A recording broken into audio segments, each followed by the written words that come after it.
งามปานนี้ตัวทรงผมผู้สาวยิกแม่นี่ตัวว่ามันปวกกัดเนาะไผแต่ตัดให้เราน่ะเจ้าบ่แน่เอาเลยแล้วซั่นฮะ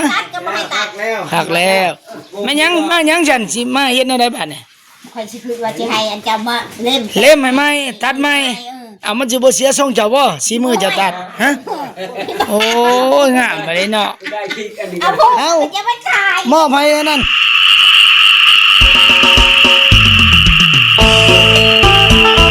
ครับทักทายสบายดีพี่น้องในยามเช้าๆมื้อนี้ก็บรรยากาศยามเช้าๆฝนตกเมื่อคืนนี่พี่น้องเอ้ย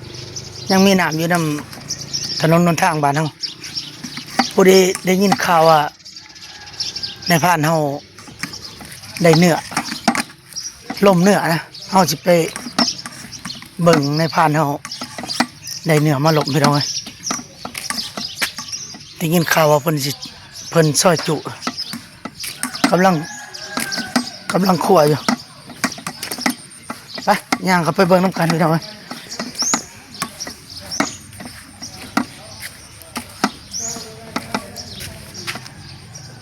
นี่ฝนตกเมื่อคืนนี้ยังมีน้ำอยู่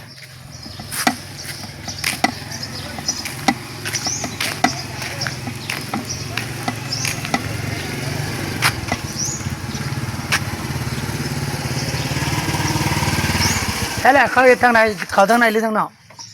เขาในเฮือนบ่บ่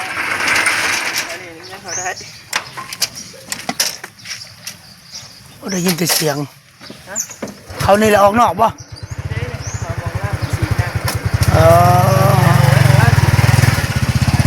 ขอบใจที่บนเพิ่นเห็ดอยู่บนนอกๆนี่แหละ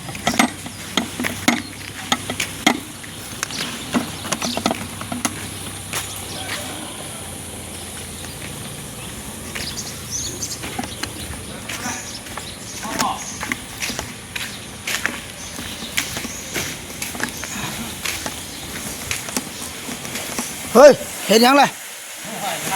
ล่างยังเลยแน่ในใช้บอลพนลมเหนือฮะหุ่นบ่บ่ลายเลยฮะแนวมันพิษอยู่ทั้งฝุ่นใช้ไหนอยู่วางไหนฝุ่นพิษทั้งฝุ่นเลยทั้งตุ๊กเสาทั้งตู้ฝุ่นเลยเรื่อยๆทั้งฝุ่นนั้นได้ก่อนโอ้เขาหน้าบ้านนี่ซุ่มซื่นแน่แหละฝนตกค่ำคืนนี่พอดีกำลังเนาะออกจากมีหยาหน้าวางนี่เนาะปล่อยงัวกินรถแล้วตัวนี้ทั้งน้ำยังบกข้างไอ้หน้าเนาะฝนตกคืนนี่บ่แห้งปานใดแห้งอยู่หักบ่โดนเนาะ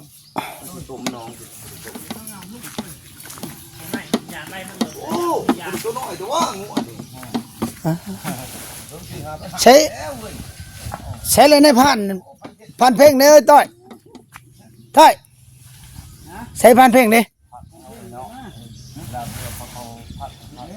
โอ้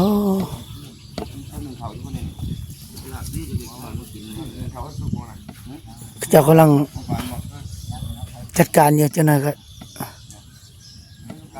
เพิ่นเสียสจุกินเฮาสิเขาไปยำน้ำเพิ่นจะคำสองคำ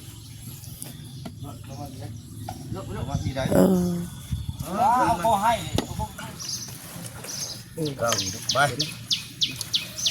แต่ละบ่ดึงไปในเด้อหมอไปไหนคมอยู่บ่ดึงไปในขาผมบ้านดีแล้วเบิ่งเสียเลยทำเดียวก็เอาใส่บ่สิซอยบ่เบิ่งหาสิเอาสิตัวใดอย่าหน่อยสิตัวมีขาลายขาลีมันหยาบเลยแล้วก็โซกในบอลกินโซกมันนะนี่พูดเอายุกระดูกมันพูดเอาปากพูดบอลนี่ก็คักนี่คือมันพออย่างนี้ให้บอลกันแล้วก็กินหมูนี่เนาะพูดเนาะ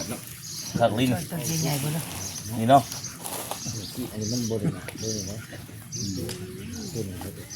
โอ้เรื่องมันโบมิมันแบบนั้นงัวร่วมไปทั้งหมดได้เขาเนาะได้เขามาโอ้ที่อันนี้มันทองเนาะงัวร่วมทั้งหมดโอ้ยเขาเห็ดเพ่มอบเบี้ยให้เขาแล้วมันแตกต่างหากพ่อนดอนตัวน่ะกำกับจุน่ะเขาหมอบมันดีเลยมันโบราณคนนั่นกะนี่แต่ว่าไปช่วยกันช่วยจังน้อยนี่ นี่แหละหลัง ตัว ยา ไป เล เห็ ย ดง่วนน่ะต้นนั่นแหละ นี่แหละให้ดีเรื่องของเอาหลวงได้บัด ก็ไป อย่าบอก ต้ม ไป ไปตอนนั้นแล้ว เขาหูจักอยู่ดอกว่าได้ลูกน้อยนะจ๊ะอันนั้นหลายจะให้มูเว้าไปอีกหลาย โอ้ได้ลูกผู้หญิงสิ เอาลูกอยู่ก็ได้ลูกก็ได้7 มื้อนึง โอ้ยนั่นไง ทานมี2คนได้ เดี๋ยวมันจูมเมื่อไหร่ที่ผ่าตัด บริญาณนี่นี่ ทานมี2คนได้ เอออันนี้ มันผ่าตัดไข่ด้วย ใครก็จะอื่น อีนึงก็ กระบะตัวนั้นก็ขัดดู เราจะปาดมันก็หรือว่ามัน ได้ละผิด บริญาณไม่ดีเนาะ ยาม มันคือปาดตับเนี่ย อีนึงก็อยู่ทาง อาชีพนี้ยังมันยัง ยังติ่งเว้ยนี่ โอ้เราเนาะ อันนี้ นี่ ผม เดือดเดือดเนาะ โอ้เว้ย เปลี่ยน เอ ภา อ ษา จุ มัน สัก ยัง จุ อารูบีมัน มันดีเอามา เอามีลงก่อน ดีเลยทำ เป็นพระคนนั้นแหละ แม่อีหยังว่าบีเพิ่นว่าเว้ยมันนั่นน่ะบ่เนาะยังคือว่ารีบเนาะ งัวบ่ได้แก่บ่ คนนึงเขาว่า แกง่วนรถมาแล้วบ่แกได้ นี่คือบ่มีบีเนาะเฮ้ยว่าแก่เด้อ แกอะไรแล้วถึงไปมันนะ บ่ว่าเราบีหรือบ่ทำหมด มาใส่อยู่ว่าแจวหน่อยนึง ใช่แม่อันนี้เส้นบวกอันนี้หยอดเส้นบวกนี่น้อยนึง แต่เขาจะปั่นหนึ่งเนาะมัน ว่านี่นะบ่ได้ไล่วะไม่แท้แล้วหมอต่อยเอามาไล่ให้มันแล่น แม่ มามา มีตุ่มกันเลย ยอดดีใช่ไหม เอาโอ้ย ก้อยบีซะก่อนใจเย็นก็ได้ดิเนาะว่าเอาไปใส่เนาะ มันสิบ่ได้ใช้พี่อาเขาทำมันเนาะ ก็บ่เป็นหยังตัวนี้ครับตัวนี้เบิดแล้วก็เบิดตัวนี้ บ่มันตึกบ่เคยเห็นว่ามันสิน้อยจังนี้วะเนาะน้อยๆพันบีพันบ่น้ำมันบ่มีจะคือบีแต่ ขั้นผูกคนมันใหญ่อะ ว่าไปโน่น โอ้คันขาดไปให้มันนั่งคันผูกเลย ให้มัน ก็ นั่ง แก่เนาะ ต้องจะผูกเลย2 4 6 8 9เนาะ ผมพักกันเลย คือนอดเขา คักได้บัด เขาเย็นก็ได้เขาฮ้อนก็ได้กันเนี่ย ตัวเด้ เฮาเขางงบ่ ชุบยักษ์บด เฮากับ มึงนึ่งข้าวอีป่ะบอกว่าแม่กับตัวนี่ไปแล้ว ใส่ระบบบีน่ะ ใช่ ใส่เลยได้ใส่เลยได้ ชุบ ว่า ป่ะ ผู้ที่เฮ็ดใน งั้นไม่ยาดม นั่นนะ เฮ็ดอันนั้นก็ได้เฮ็ดเก่าเสียแล้วนึงพอได้ลงผูกนะมันห้ามหรือเจ้าเฮ็ดเสมอเด้อปันกันก่อนเอากิน ป้าตัวนี้ครับเฮ้ยชดไหม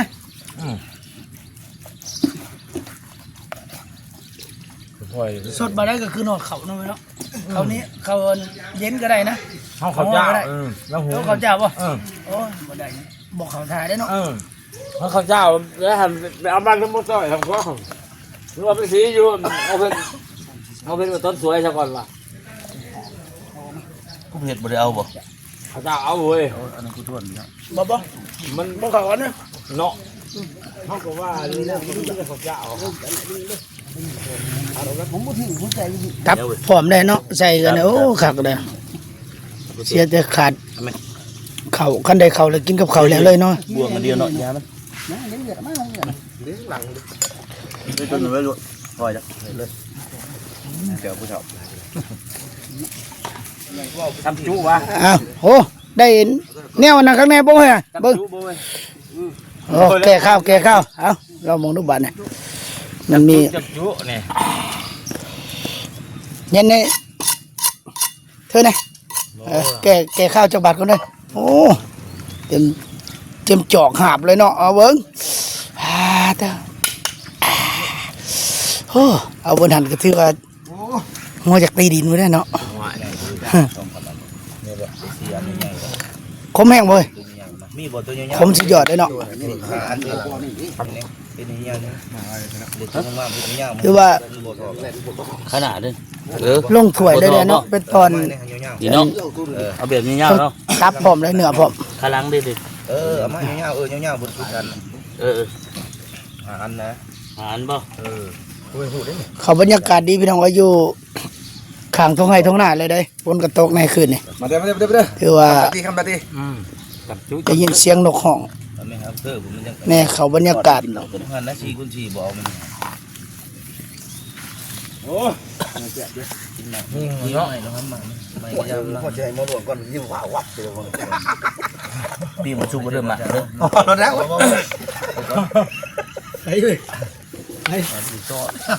คือแบบ มันรู้เรา ดูตาเยอะเลยเนาะ อย่าไล่ได้หลายคนได้อย่าไล่พวกตัวครึ่งนึงแล้วครึ่งนึง เรายังว่า เต็มพุ่งดอกเดียวมันหลับตกมันแท้ ได้ได้ยังไม่ไปหรอก ตกบินเลยที ไม่เขาเลยเขาหอนนะ ยังไงอันนี้ เอาเลย เอาตอนใหญ่เติบบ่ นี่นี่นี่ ระดับผมบ่ หาตอนเนาะ รถชุดลิงเลย โอ้ออกหอนต้องกระบะน้องกันเนาะเกี่ยวป่ะออกหอนทองเลย กินดีป่ะอันอันเด้อเดี๋ยวเราโตตั้งแล้วเดินลูกลูกร้านเจ้าเรายืนวัดก่อน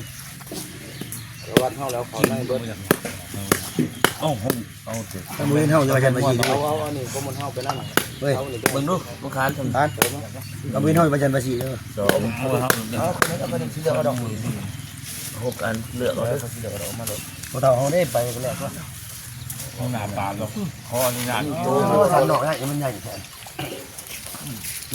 หัวเนาะยังบ่ตกกันได้ อ้าวหลังจากคั่วแล้วก็แบ่งกันพี่น้องเฮ็ดเก้าพูด เป็นเงินบาทกับพูดละ1,000 บาทนะพูดบักใหญ่ได้หลายเต๋อเฮาก็สิมาแบ่งกันอีก แบ่งอีก2คนพูดหนึ่ง500 บาทก็ยังสิได้หลายอยู่จัดการแบ่งเลยแบ่ง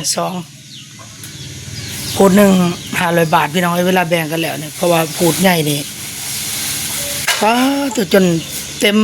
ถาดเลยเนาะ1,000 บาทหรือว่า700,000 กีบพี่น้อง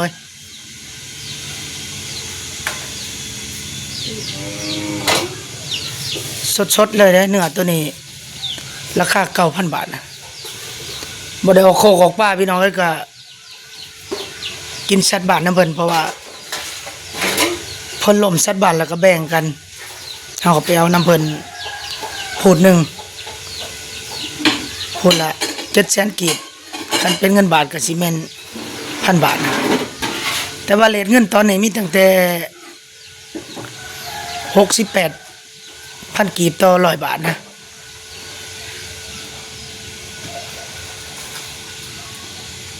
เฮาก็ใส่เมียเฮาแบ่ง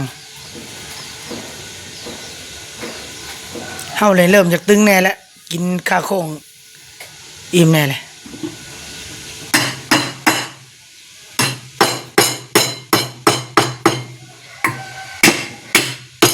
มีแต่สีนอยู่หน่อยลายสมควรอยู่เด้อเขา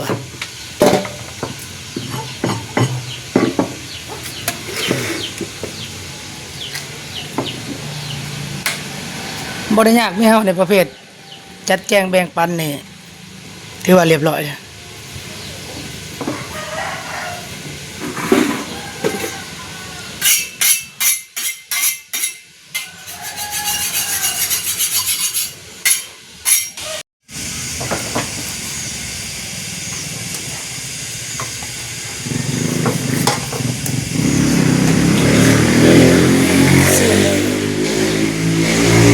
สีนนี่มีแต่สีนดีๆสดๆเหมาะสำหรับกับสายซอยจุพี่น้องเอ้ยแต่ว่าเฮาบ่ถนัดปานใดซอยจุกินอยู่แต่ว่าบ่อยากถนัดปานใดกินได้บ่หลายพี่น้องเอ้ยส่วนหลายก็สิกินสุกบางงานก็ไปสดน้ำเพิ่นหลายบวงเติบอยู่ได้เฮาก็ได้เพราะว่าถอกลงมาเพียเลยนะกินบรรยากาศอยู่ตรงไหนตรงหน้าก็ถือว่าคัก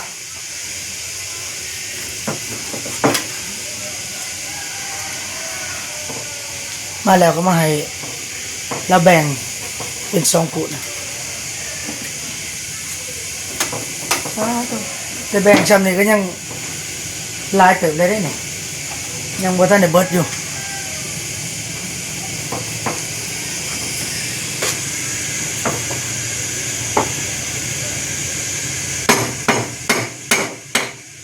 บ่จะเข้าบ่ได้บ่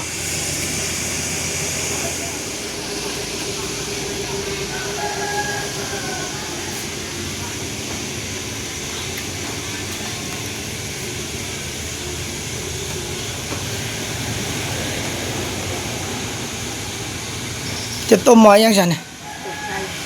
ต้มไข่นี่แนวกินคือต้มไข่ร้านบ่ต้มไข่น้อยหนึงให้ร้านหน่อย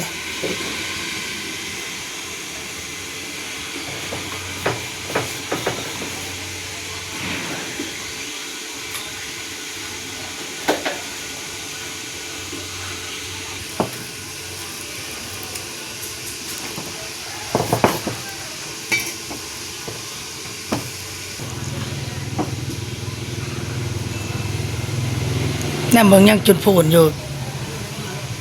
แบ่งกันแล้วจนสิเต็มกระซ้ำเต็มประตูแต่ว่าอยู่ในประตูสูงๆกันยังหักกับปันได้ครึ่งหนึงบอกได้บอกลายหนึงเพราะว่าบ้านเฮานี่สิแบ่งเป็นพูดเนี่ยพี่น้องเอ้ยบ่ได้ติดใส่ตาสิ่งเด้แบ่งกันเองตามความชำนาญนับแต่กระดูกเนื้อหนังยังแบ่งกันเท่ากันเบิดอาจจะลุ่นลื่นกันเล็กหน่อยเพราะว่ายิงตามความชำนาญแบ่งครับบ่ได้ติดใส่สิ่งหานกันโหลด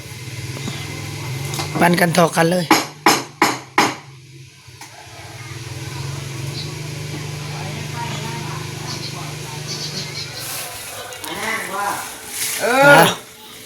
แบ่งกันแล้วก็ถือว่าหลายๆเติบพูดหนึงก็ได้โอ้ได้หลายโลเติบอยู่เด้เนาะได้ละ3 โลบ่จักแบ่งกันแล้ว3 โล4 โลได้นะโอ้ยัน5 โลเลยพี่น้องเอ้ยปูน500ก็ถือว่าสิได้อยู่5 โลเอาเจ้าไปให้อาเด้อไปแบ่งกันพูดแล้ว อันนั้นนี่อยู่ปั๊มนี่เดี๋ยว อันมันให้พูด500 บาทว่าซั่นเป็นเงินบาทแล้วฮู้จักเลยแหละราคามันเอาไปให้แล้วโลดบอกกันแหละฮะพี่น้องเอ้ยพอดีพี่ดิเต็ม3หน่อยประมาณ5 โลพุ่นแหละ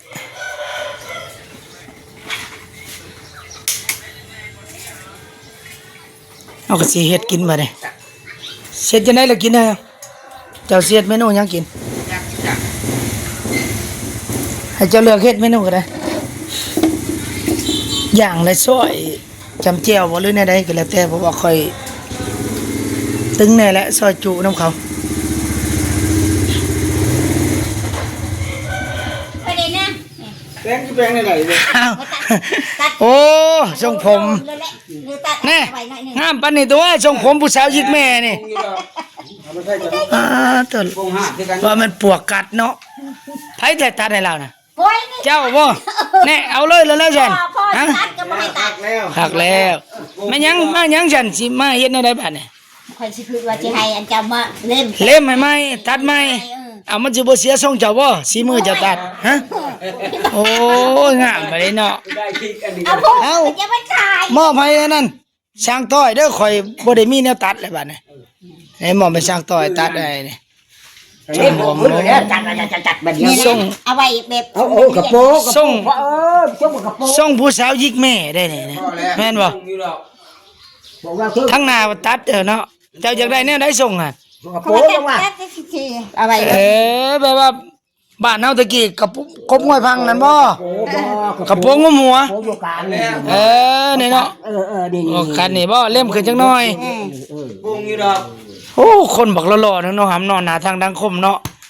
เสียทรงผมนี่จักหน่อยตัดแก่น้อยหนึงนะเฮ็ดงุ่มกระโปะหรือว่ากบห้วยพังก็ได้นี่ ลุงบอกทอด กบห้วยพังก็ได้เอาจะน้อยสิให้สร้างแก่ ก็ไปตัดให้มันจังได๋เลยก็ต้องดีอัน มาแล้วมันเห็ดจังจัด เฮ็ดก็สิไปตัดให้หยังล่ะทางหน้ามันน่ะเนาะ ขาดเลยแล้วข่อยนี่ตัดเอง มานั่งใช้ละช่าง เอาได้กินข้าวก่อน ฮะกินข้าวก่อนจังสิตัดบ่ จะนอนจังมา กินข้าวก่อนไปช่างให้ช่างกินข้าวก่อนจังสิให้สร้างแก่ให้เพิ่นได้ศีลมาเพิ่นสิลาบศีลกินซะก่อนพี่น้องเอ้ยนี่ มันจะวันฟังมันเห็นใหญ่ อันใดเลย มาเพชรมันจะวันฟังพญายันหายกัน โอ้ เห็นนะ มีแต่อ้ายน้องนอนลายตำไทยเบิดสองเนาะบ่เอ้อสุดลายคักเนาะส่งไอ้น้องเพิ่น